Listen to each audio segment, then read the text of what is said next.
My name is James Hampton, and I'm here speaking with Verna Mannie Myers. on December the 16th. Do I have permission to record this interview? Yes, James Hampton, you have the permission to record this. Can you please spell your name as you'd like it to appear in this project? Yes. Verna, V as in Victor, E-R-N-A. May, M-A-E. Mannie, M-A-N-N-I-E. Myers, M-Y-E-R-S. All right. That's wonderful. I didn't know that May was going to come in there. That's nice. I love it. I love it. I'd bring it back if I could. Because see, everybody doesn't use that May. They just let it sit. Okay. So, can you tell me about yourself or what makes you unique? Well, I'm unique because I'm cute, one thing. Yes, true. Yes, I was born in Jackson, Mississippi on Wiggin Street, near Lynch Street, near Cook's Funeral Home. I was the second of 4 girls raised by a single mother. I got married in 1967.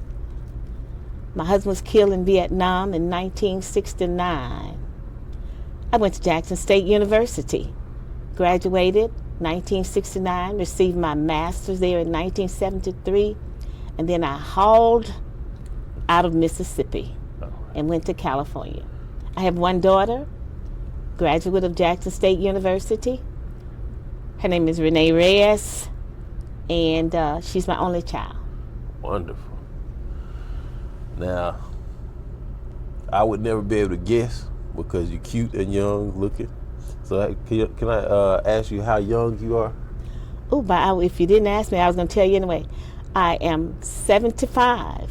I will be 76 December 24th, 2023. All right. Tell me about how and where you grew up. I know it's Wiggin Street. How and where did you grow up? How's that place? Well, we grew up in a place we call the Canyon. I don't know why we call it the Canyon, because a canyon is a steep valley where water is. We didn't have that. It started pretty much at Prentice Street, going west to Wiggin Street. Wiggin Street was the last street where blacks were for 3 streets. There were white residents for the next 3 streets. Then it started black streets again, all the way to Ellis Avenue and other places. Wiggin Street was considered one of the better streets. A lot of it was because there were families. My mother had a brother and 2 sisters lived on that same street, and some cousins also. It was also a street where there were 3 preachers on that street. So we were pretty much disciplined without people having to say anything to us.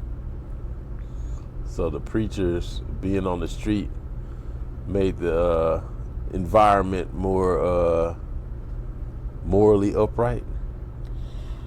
Yes, you can say that. We all went to this church called Mount Nebo Baptist Church.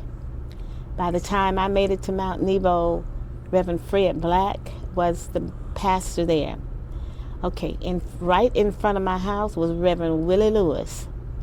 Right down the street was Reverend Willie King, some kind of king.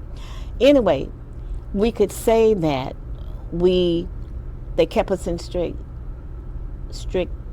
discipline, but it was our mothers who did that, because they represented the preachers themselves, and they respected the preachers and they respected everything that went on. So our life was difficult.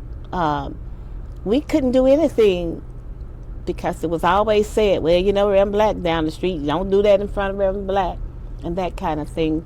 So yeah, they kept us in line. Okay. They didn't have to say anything to us, but it was out of respect. Maybe not respect, but out of we knew what we would get from our mothers and our neighbors if we didn't do right. Okay. So to follow up on that, who raised? Who I know your mom. Who raised you, and can you describe how they raised you? Now, it would take a book to do that, Okay. but I mentioned that we were raised on Wigan Street like a village. Okay. It was difficult if someone didn't live on the street to know who your mother was, because everybody raised you. It was just like that. That village raised you. They taught us respect. They taught us everything. You passed by the house, no matter where they were sitting. Everybody sat on the porch. They ate dinner on the front porch, okay? So when you passed by them, you had to speak, whether you wanted to or not. And even if you didn't want to, your face could not show that you didn't want to speak. If you got in trouble, it didn't matter. Even at school, the neighbors could whip you. And you didn't want to tell your parents, because they would say, okay, Miss So-and-so whip you, well, you're going to get another one now. They never questioned our neighbors or anybody for whipping us, for whatever we did. You just didn't do wrong. Now, that's a lot different from nowadays. I'm sure if somebody's neighbor whooped somebody's child, it would be a problem for the majority of folks living around here. Is it? Do you know, you still live in Jackson, right? I'm in Jackson. I'm in Madison, Mississippi. Okay. Is there anybody around there that still would be okay in their community having other parents whoop their children? That you I think know of? so, yes. My cousin Tyler still lives on that street. Down the street from him, is across the street from where we live, was a little girl named Brenda. And there are still children that are on that street. And I'm sure if Tyler's grandchild did something down at the store and the lady down the street knew it, she could whip him and Tyler would not do anything. Tyler is the grandfather. Now, the mother of that child might be a little bit different. Okay. So. Oh, that's interesting. Let's see.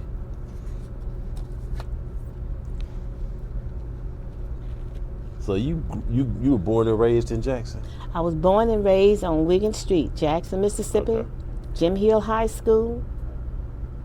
Oh, really? Can you describe a typical day from your childhood, anytime during your childhood? Yes, a typical day for my childhood might be a little bit different because my mother took in washings and ironings for whites. We washed and ironed boxes of clothes for 25 and 50 cents a box. We had a wringer type washer. So when you got up in the morning, and she always tried to have a garden, a flower garden, and grew some greens out back. Do I sound angry? Angry about it? Yeah.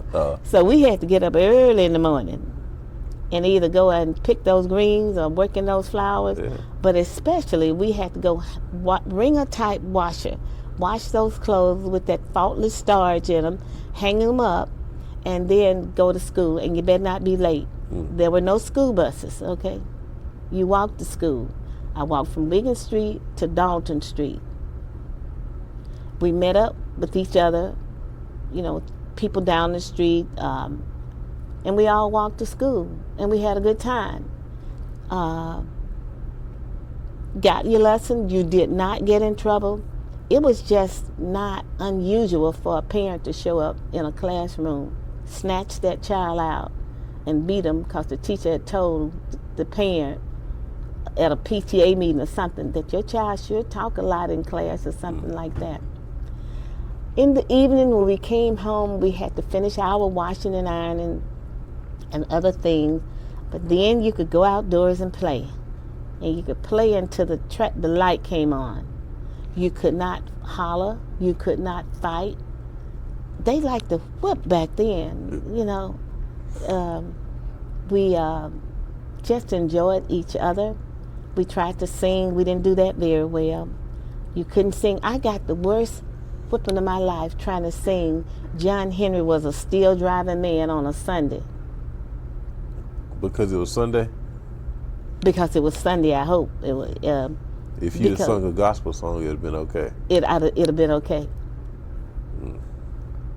But our parents were very religious. And they almost had to be. Poverty was also on our street a lot. I don't eat milk and bread now because that was our meal a lot of time. Milk and bread and sweet potatoes.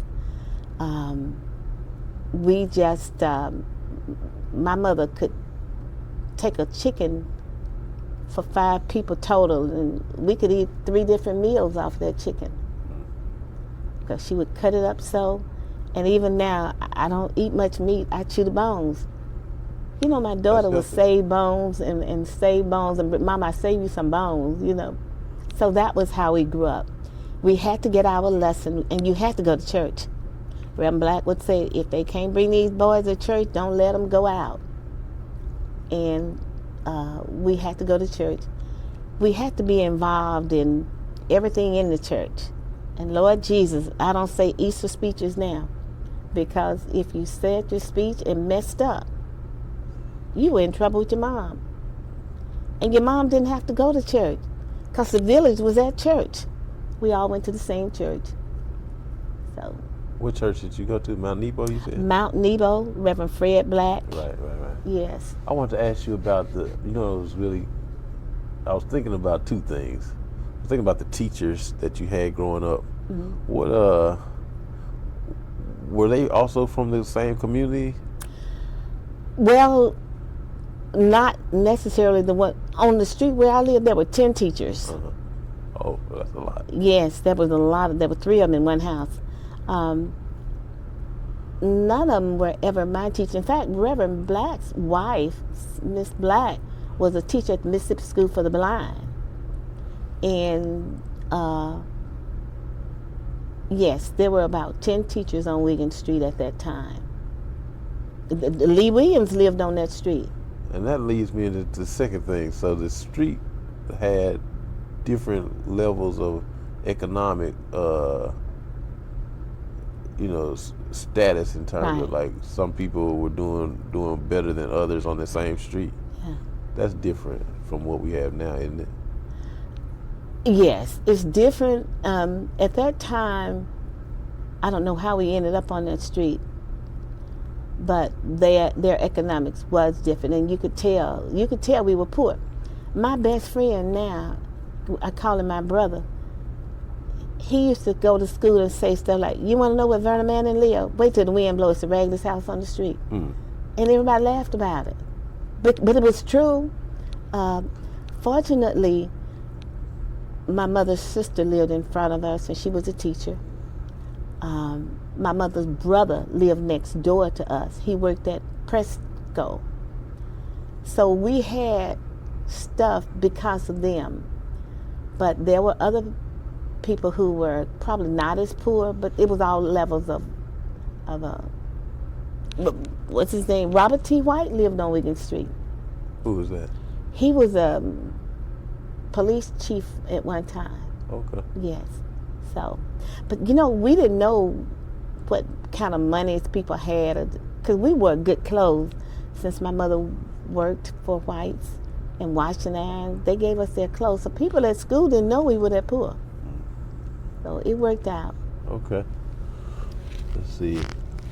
Could you share some memories or stories from your childhood that stand out to you above others, besides the singing? Yes. Okay, that's probably why I can't sing today. Mount Nebo Baptist Church. Reverend Black had a son named Michael Black. He's Dr. Malcolm Black now. He worked in Laura, Mississippi, where Leontine Price is from. Okay. Well, he brought her to church one Sunday. And there she goes up front. She opens her mouth and starts singing opera, and I hooped. I was so tickled. My mama got up, took me out of church, and that was the beginning of my whoopings, okay? You hooped because it sounded different to you? Yeah, I never heard opera. Okay. I didn't hear no opera. And this mama, I bust out laughing. And the phone rang. We had a phone. The phone rang. Every time the phone rang, asking my mama, what was wrong? Mama get up and whoop me again. We laugh about it now. All my memories are not bad. I met my husband on Wigan Street. My mother had me taking some food down to a friend of hers, and he and another guy were walking behind, telling me, hey, you need some help with that, and da-da-da. You know how young men are. And I didn't let him help me. But anyway, it happened that eventually we started dating. I loved that street because we had fun. We ran, we played, we made scooters out of skates. How? Well, we would use the Coca-Cola boxes. Okay. You guys don't see that now. Kids don't see that. I know And what how they look skates were made, they were made in 2 pieces. And you would just, I guess we nailed them on there. And then we would do crazy things like get behind a bicycle. Now, only one person on that street probably got a bicycle for Christmas. That's just how we operated, I guess.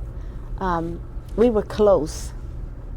We were concerned about each other, all in a godly manner. So. That's wonderful. Tell me about your experience becoming a parent of children, and that includes a parent, a caretaker, or a supporter. So that's your daughter and any other kind of parenting type things you did. Well, I'm glad you asked that. My experience becoming a parent, pretty much, my sister probably hang me when she did. The year my husband died, I lived next door to my mother, and my sister lived with her. So it was, like 500 feet between the two houses. And my sister was in the 12th grade and had a baby. Apparently, she did not want to be a parent. So when the child was a year old, my husband was killed. I guess the hurt and the pain, I transferred that to raising my niece. And my mother didn't have time because when she wasn't working, she was running other folks' business on Wigan Street, okay, and find out who died and all that kind of stuff. And, she was the informant on Wigan Street. So my experience from raising a child was with my niece originally. And that's your sister, your older sister or younger sister? She's the baby, the younger sister. Mm-hmm. I was the one who went to school during that time for her. I made sure she had everything she needed. When she needed talking to or straightening out or whatever, she came to me.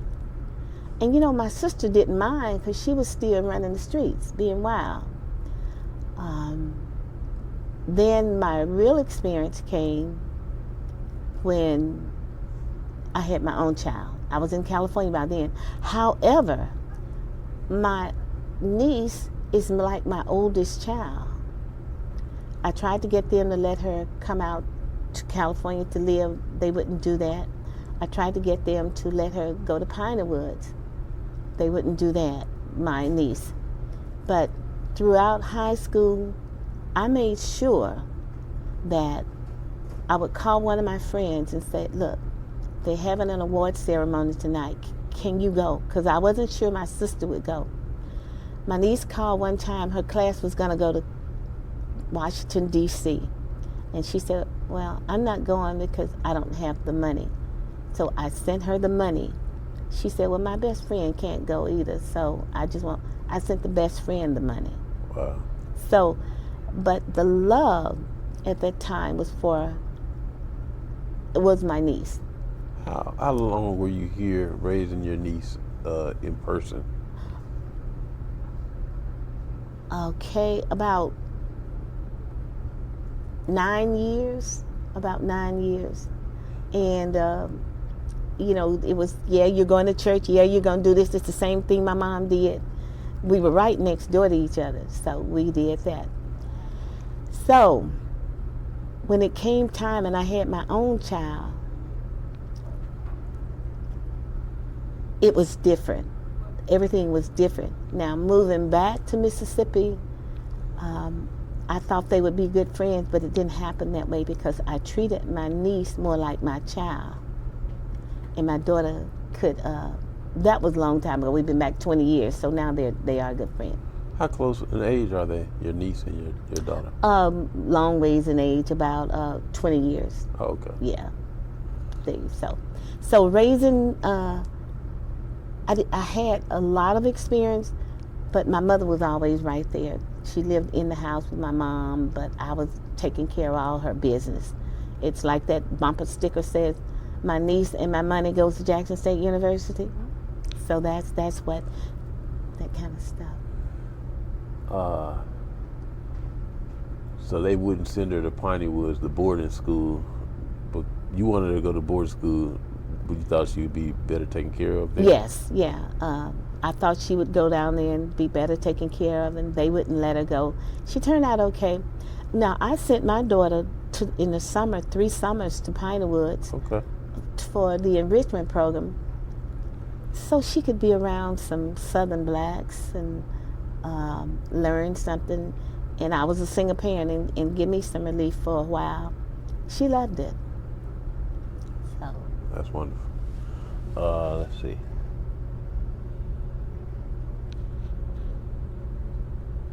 Now, are you raising any, if you are raising any children now, or are you often around children right now? Well, I'm the perfect aunt. They know Colleen Verna May. I went, and my daughter is no different. My daughter does not have children. She works in Bolton, but everything they have at her school, Ma, you ain't doing nothing. The other day, I had the secretary to call me to tell me, Ma, our Christmas program is at 1 o'clock. What did I do? I was down there at 1 o'clock. So in church, I mentor a couple of kids and tell them what to do and what not to do. And excuse me, like my mom used to say, I didn't sleep with you last night. The difference with these kids now, they'll say, no, you didn't. But we knew when my mom said, I didn't sleep with you, oh, good morning. We knew to do that. So there is a difference. All right. I've never heard that before. Look here, and that side eye. Look, I gave my daughter the side eye one time. She gave me the side eye. If I had done that to my mom, she would have got up and knocked the eye out. That side eye is letting you know you in trouble. It works.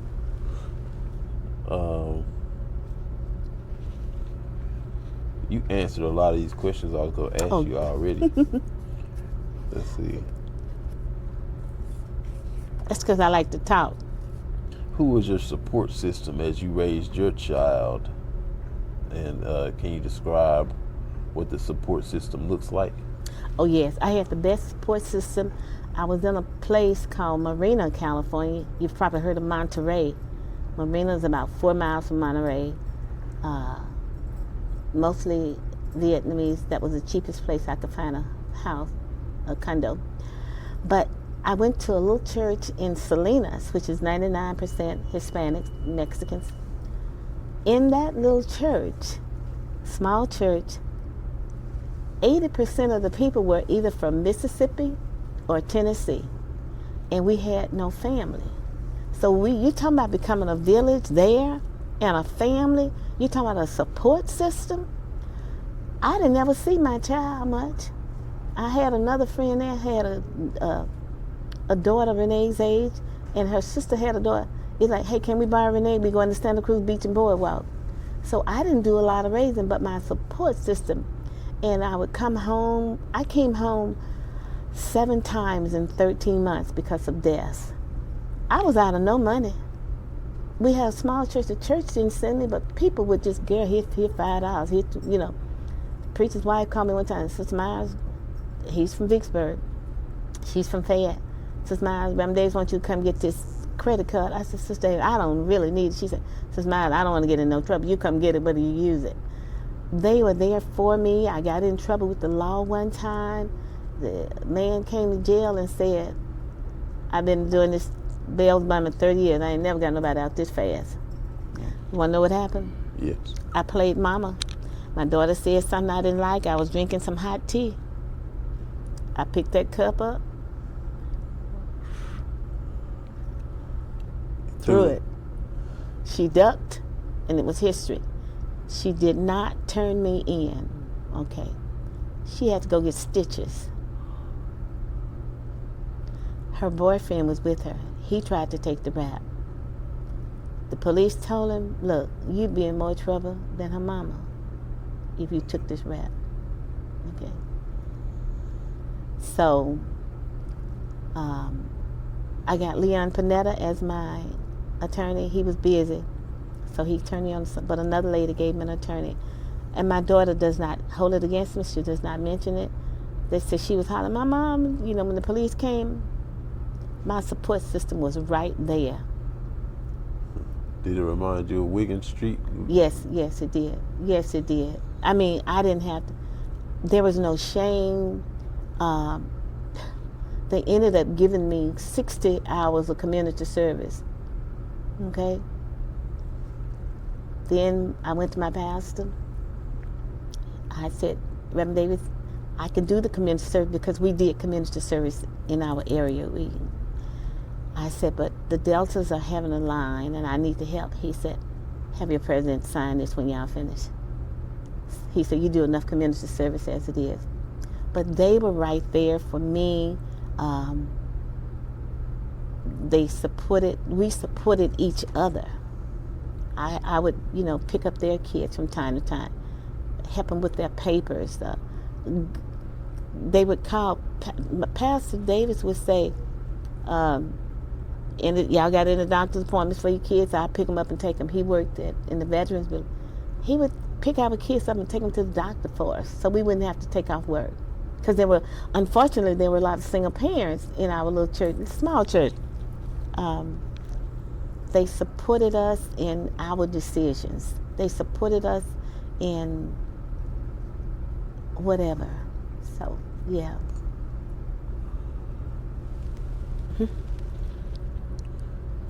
We're about halfway through. I'm going to pause. Okay. Starting right back up. All righty. How do you compare the way you and others raise children today with the way you were raised? Okay, how do I compare it? First of all, we were raised by, I keep saying, the village. We had, you didn't sit around adult conversations. If you happened to be there, you didn't even let them know you were there. And for heaven's sake, you didn't chip in on them. Yes, we were drugged by our parents, okay?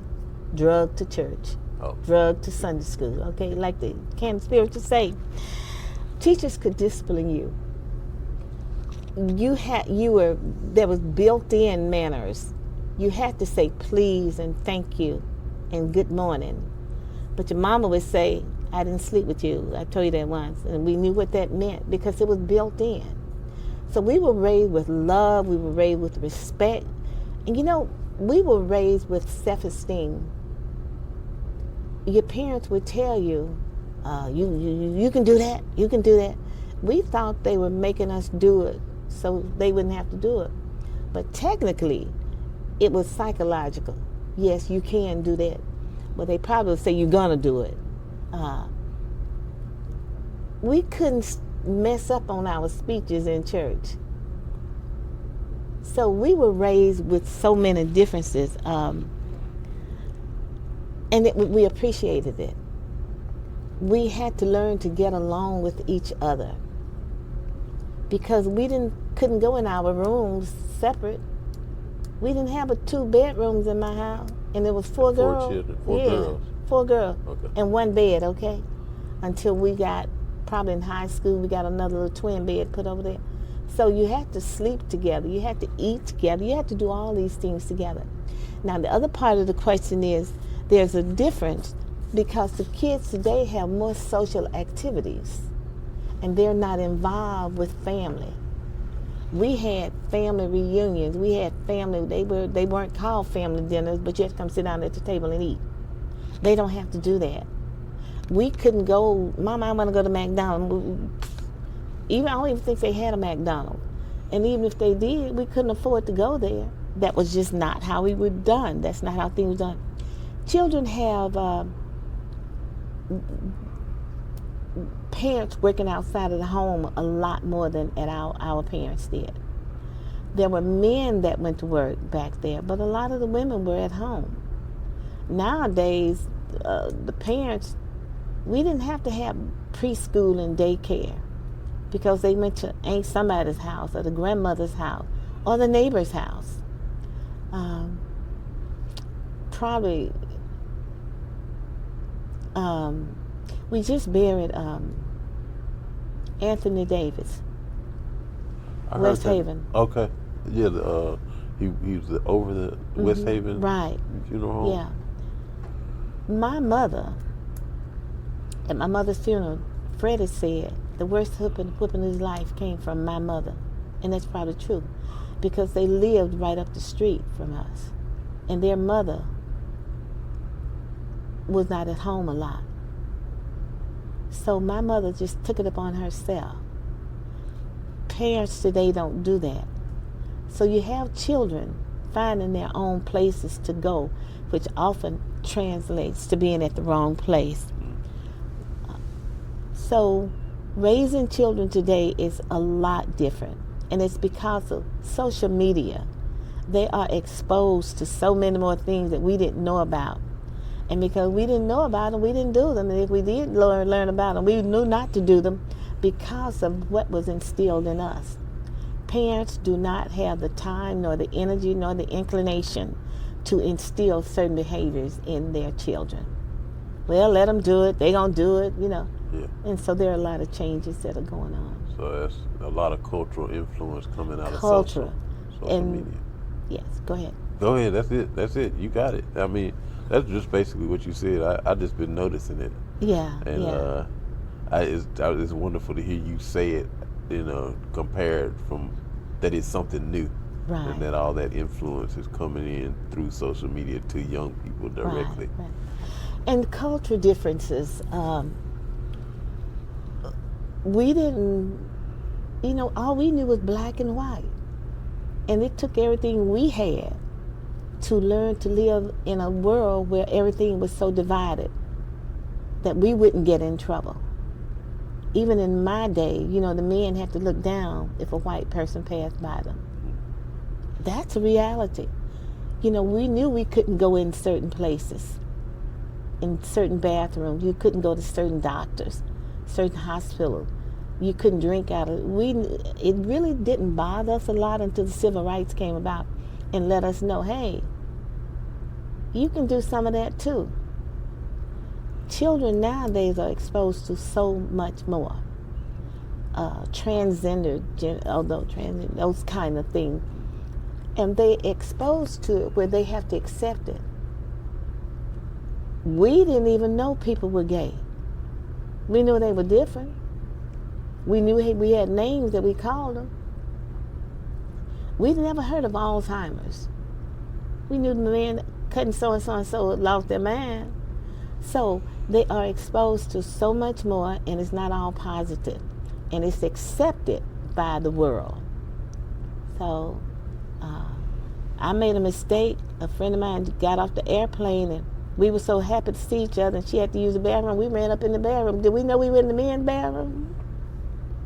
We laugh about that today. Ooh, Lord, in the men's bathroom? Yeah. All right. Can you paint a picture of the neighborhood you grew up in? Yes. The neighborhood in which I grew up, we all lived in houses, shotgun houses. They were not all shotgun, but I remember that. There were vacant lots. There were, for the first years of my life, it was a rock street with ditches on the side. It was not paved. We had street lights that came on about 7 o'clock at night. It was only about 2 of those. People kept their yards.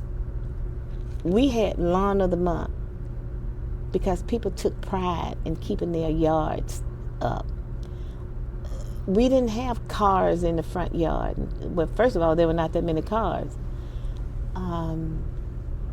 You want the physical part of the street or I can tell you about, there were like 10 teachers on that street, we mentioned it. 3 ministers. Rem Lewis had a little quartet, so we could hear them singing because they practiced at his house. There was a police chief on that street for a while. The girl that had Boots Flower Shop was on that street. Then you had, we call her Aunt Toot. I guess she was she had chickens and dogs and stuff. So we were exposed to that. We experienced a lot of love. People didn't have a lot, but if something happened to that person, the day they told me that my husband was killed, that evening, a lady came and sat all night with me. Dr. Smith gave me a shot. She sat all night with me. The next day they had a Bible study, one of mission meeting. The whole missionary came up to my house. They brought food. But then when the Frysons came over and brought pheasant on a glass, I didn't know what that was. I didn't eat that, But they brought food. They were there. They were there for me. They made sure you got your lesson in school. Because teachers talked, I guess. Verna, did you turn that paper in? You get that done? You got that done? Whatever you had on. Wait a minute, what is that you had? But first of all, we didn't expose our bodies. But if we had on you couldn't wear stripes and prints at the same time. You couldn't do that. Why you got that checking on with your go put, and we did it. They were concerned. They were loving. They were kind.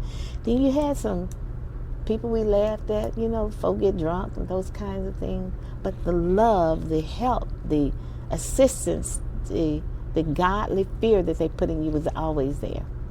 That's a good picture. I got a good picture of what you're saying. The next question is, how do you feel about this neighborhood? But I think you answered that. You want to answer that one? Yes. I go back periodically because my daughter lives in Byram and I live in Madison and she works in Bolton. So when we have to exchange stuff a lot, we meet on Wigan Street, right in front of, because we tore down my mother's house. We didn't need it. We didn't want it to become a place where people hang out. And she lived on Wigan Street for a while and her house caught a fire, so we eventually, we tore that down. And we keep our lots cut and everything. Across the street, Brenda lives. Her house is still nice, everything. Next to her house is my aunt's lot where we used to play ball. Brenda teases me like, girl, when stuff get out of hand, that lot ain't cut.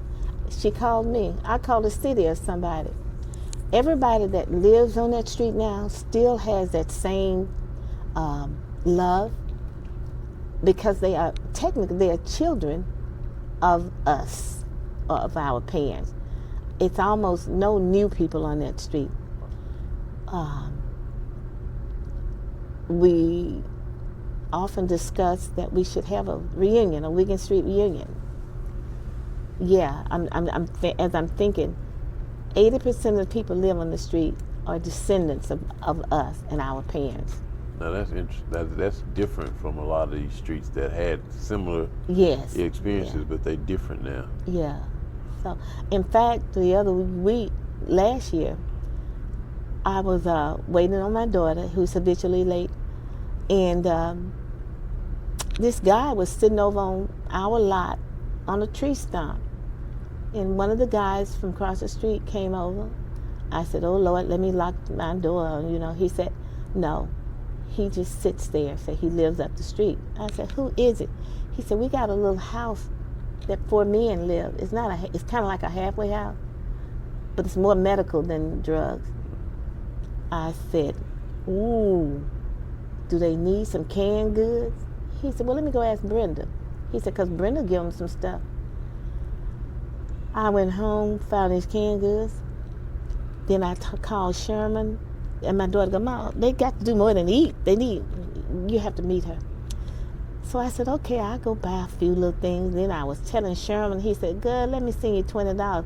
I was telling him, I had raised about $100 and some. We went and bought that stuff. My daughter delivered it like Santa. And we were so excited. So she asked me, Mommy, you going to adopt them this year? I said, no, my baby, I got somebody else. So that love that was put in us is still there, and it's being passed on to the another generation. So that's wonderful.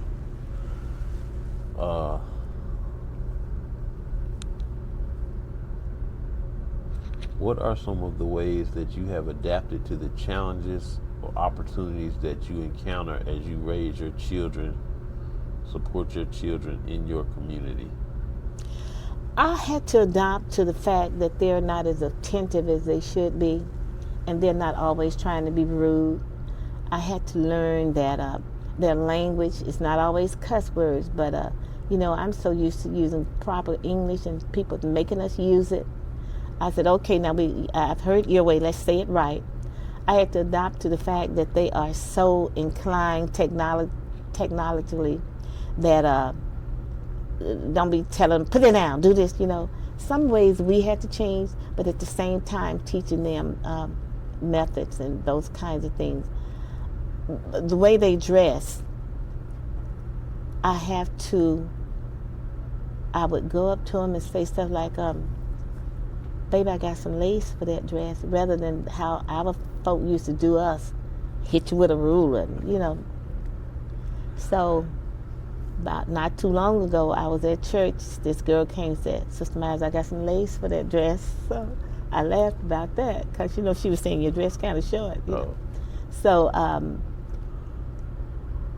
it's not easy, but it works best because in the end, they do a lot of what they do admire how you are and what you're trying to teach them.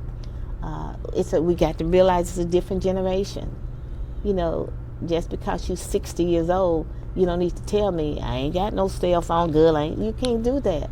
We're in a technological age. So just like they had to change, we have to also. Okay. That's wonderful. If you could paint a picture of your ideal community or environment for raising children, what would that look like? First of all, if I could paint that picture, I would have decent houses, a couple of lots where they could learn how to play with each other. I would have a local school where they wouldn't have to ride a school bus.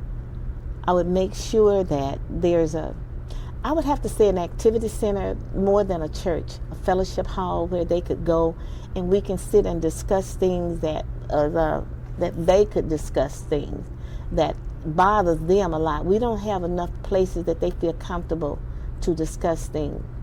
I would make sure that the place was kept. I don't know how you can keep out drugs and alcohol, but try to make it where it would be of that nature. Try to make it a friendly place where they could get along.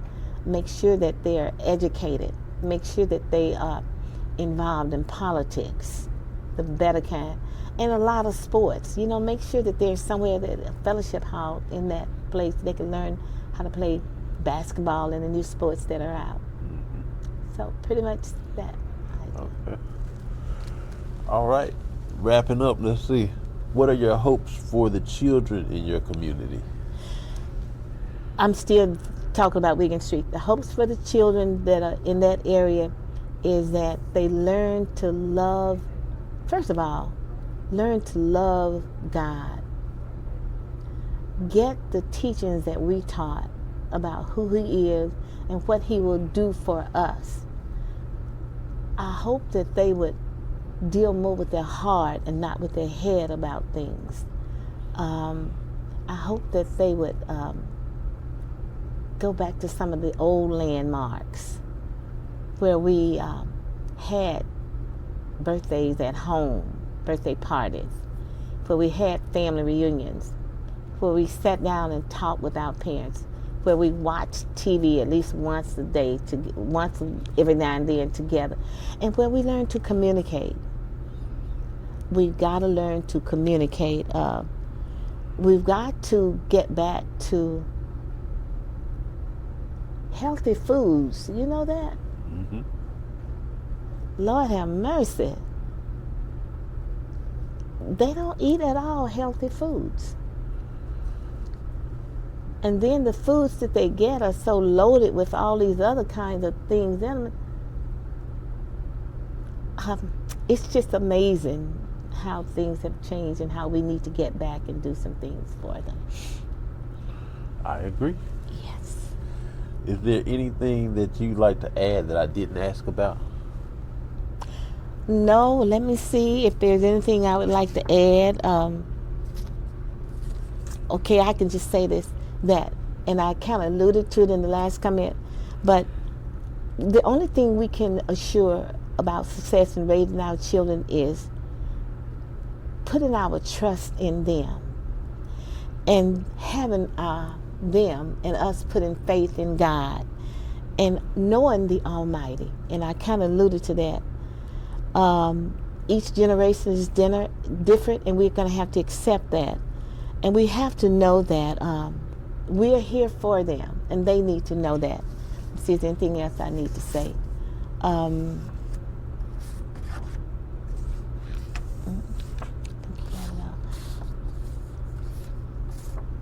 The village made us aware of what we need to do, and we need to keep that village mentality. So I think I have said it all. I think I need to say that my mother used to say some things to us that we can say to our children and see if they understand it. You reap what you sow. My mother used to say, what goes on in the house stays here. It does not need to go on social media. Those kind of things. Then what I really like is, you better stop that crying, I'm going to give you something to cry for. And they would. Do you know we used to have to go get our own switches? I heard about that. And they used to tell us stuff like, if the creek don't rise, then they'll tell, well, can I come if the creek don't rise? You never heard that? I don't understand it. Okay. Well, yes, you can come, even get across the creek. Oh. Half the time you couldn't get across the creek. Okay. Okay. So it's not certain. No, it's not certain. Okay. No. So that lets us know. I think I've taken care of everything that you needed to know. Okay. I thought I had a conclusion, but I guess I didn't. That's okay. I got a few more questions. That we asked that anything to add question right before we asked about 2 or 3 more questions. Okay. That's y'all. All right. How about this? How do you predict that parents or caretakers will be raising children in the generations to come? Unfortunately, I think that it will be less effective in the generation to come. And it's because of TV, social media, policy. These kids have rights, child abuse, and those kinds of things. So I predict that if we don't get our act together and kind of hold tight to what we believe in and what works, it's not going to be good. I hope and pray, we have to stay in prayer, that we do right about them with all the things that are still coming in play that we can't control. We can't control. A lot of parents can't even control what their children watch. So. Yeah.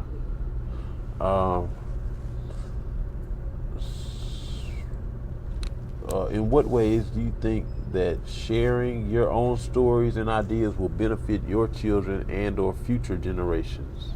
I think my stories will be extremely beneficial to my child, her friends, children, my nieces and nephews, because they will see that what we did and what we transported and what we acted on worked for us, in spite of our poverty, in spite of our limitations of things, that in the end you can make it. And plus it gives them something to laugh about when they're stressed. They laugh at stuff we let them know because we laugh at it now. It wasn't funny then. And I think our stories will help them continue some of the legacies that we had. My mother, I told you I can talk forever. My mother used to have a Christmas savings, no money. Now, first of all, Mama never had any money. We had nothing. But somebody could say, Rib, I'll give you $2, but all I got is a 10. Mama could go under that linoleum rug and find change, and we never stole it. We knew where Mama kept her money. So she had a Christmas club account. And we thought we was gonna get something for Christmas. That was to pay the taxes on that house that my dad had left when he ran off with this woman and mortgaged that house, okay? So today, my sister and I have Christmas club account. We got our taxes yesterday. We were so excited because the Christmas club came last week. I can pay all my taxes with my Christmas club. And I'd be dogged if my daughter didn't tell me, Mama, I went by the bank yesterday to open me a Christmas club account. She said, well, I have some money to buy Christmas gifts with. Oh. Yeah, but it's okay because her mama, crazy mama, pay her taxes on the house, you know. So some of the things that we do, if we keep working at it and working it, I predict that they might do some of them. But it's going to be different. It'll be different. Wow. Thank you so much for this interview. I agree with that it's going to be very valuable for people to hear your story. Yeah. So I just want to say thank you. Well, it's because of the questions you asked and because you look like you were enjoying what I was saying. And I know, like my mom say, don't do what I do, do what I say do. And I'm telling them, young people, parents, take your charge. Place God in your heart. Be okay and do the right thing.